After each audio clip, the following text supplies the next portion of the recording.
हरे कृष्णा, राधे राधे, जय श्री श्याम। दोस्तों, आज करने वाले हैं कार्तिक महात्म का अध्याय 22। तो चलिए 2 मिनट भगवान का ध्यान कर लेते हैं, इसके बाद में कथा शुरू कर लेंगे।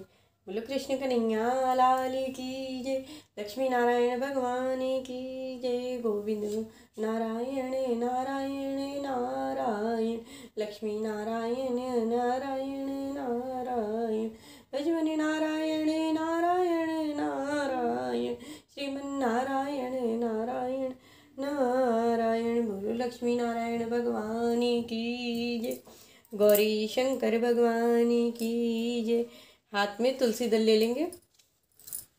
राजा प्रथु बोले, हे नारद जी, अब आप कृपा करके मुझे यह बतलाइए कि वृंदा को मोहित कर भगवान विष्णु ने क्या किया और फिर वह कहाँ गए।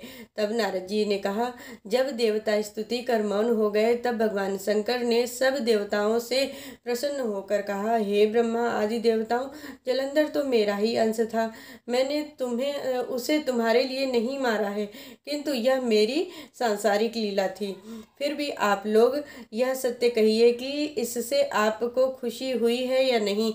तब तो ब्रह्मा आदि देवताओं के नेत्र हर्ष से खिल गए और उन्होंने शिव जी को प्रणाम करके विष्णु जी का वह सब वृतांत कह सुनाया जो उन्होंने बड़े प्रयत्न से वृंदा को मोहित किया था तथा वह अग्नि में प्रवेश कर परम गति को प्राप्त हुई थी।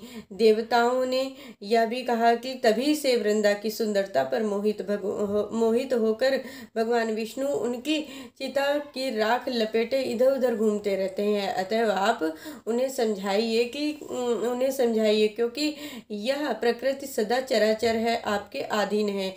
देवताओं से यह वृतांत सुनकर शंकर जी ने उन्हें अपनी दुस्तर माया समझाई और कहा कि यह सारा जगत उसी के अधीन है, उसी से मोहित है। विष्णु भी काम के बस में हो गए हैं, परंतु महादेवी उमा त्रिदेवी की जननी सबसे परे हैं। वह मूल प्रकृति परम मनोहर और वही गिरजा भी कहलाती है। अतः विष्णु का मोह दूर करने के लिए आप सब उनकी शरण में जाइए। यदि वह प्रसन्न हो जाएंगी तो आपका सब कार्य हो जाएगा। भगवान शंकर की आज्ञा से सब देवता मूल प्रकृति को प्रसन्न करने के लिए उनके स्थान पर पहुंचकर उनकी बड़ी स्तुति की। तब आकाशवाणी हुई, देवताओं, मैं 3 प्रकार से तीनों गणों से पृथक होकर स्थित हूँ। सत्य गण से गौरी, रजोगुण से ज्योति रूप हूँ। अतएव अब आप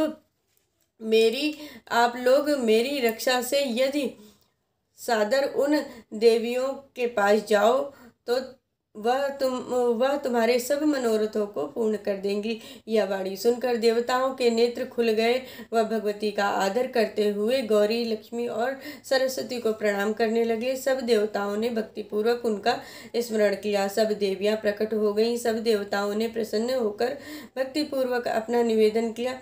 देवियों ने कुछ बीज देकर कहा, इन्हें ले जाकर दे दो, तुम्हारे सब कार्य सिद्ध हो जाएंगे। ब्रह्मा आदि देवता उन बीजों को लेकर भगवान विष्णु के पास गए और उन्हें वृंदा की चिता भूमि में डाल दिया, जिससे धात्री, मालती और तुलसी प्रकट हुई। भगवान विष्णु ने ज्यों ही उन स्त्री रूप वाली वनस्पतियों को देखा, वह उठकर बैठे। कामासक्त चित्त से मोहित हो उनसे याचना करने लगे। धात्री और तुलसी ने उनसे प्रीति की। विष्णु जी सारा दुख भूलकर देवताओं से नम्रस्तक होकर अपने लोक को चले गए। वह पूर्वत सुखी होकर भगवान शंकर का स्मरण करने लगे। यह आख्यान शिव जी की भक्ति देने वाला है। बोलो भगवान शंकर की जय, बोलो भगवान विष्णु की जय। श्रीमन नारायण नारायण नारायण, गोविंद नारायण नारायण नारायण, भजमनि नारायण नारायण नारायण, श्रीमन्नारायण नारायण नारायण। बोलो लक्ष्मी नारायण भगवान की जय।